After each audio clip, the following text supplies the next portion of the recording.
Hello বন্ধুরা, আজকে আমরা সেই মহাকুম্ভ মেলা প্রয়াগরাজ যে ঐতিহাসিক মেলা তাদের সাক্ষী হতে চলে এসেছি।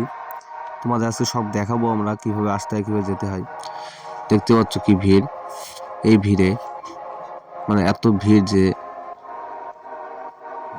এইদিকে দেখতে পাচ্ছ প্যারাশুট, এদিকে পার্কিং আছে, এদিকে আমরা চারজন একটু এনজয় করে নিচ্ছি, চারজন গেছিলাম।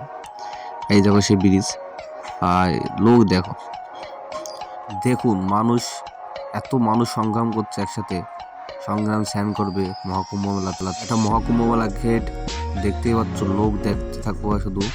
এত মানে ভিড়, ফোনটা বের করে ভিডিও করার মতো পরিস্থিতি নেই, ও সেই শেয়ার করার মতো জায়গাও নেই, এত ভিড়। তো দেখো এখন আমরা এসেছিলাম হনুমান মন্দির, লেটাহার যে মন্দিরে প্রপার।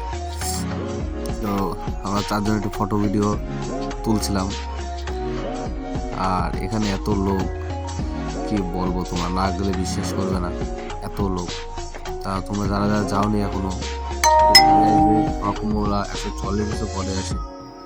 তা এটা ঐতিহাসিক মেলা, আপনাদের তো ঘুরতে আসতে হবে। এটা রাত রাত 4টের সময় দেখুন সংগ্রাম ঘাটে লোক, আর যত রাত যাচ্ছে তত লোকটা বেশি পাচ্ছে।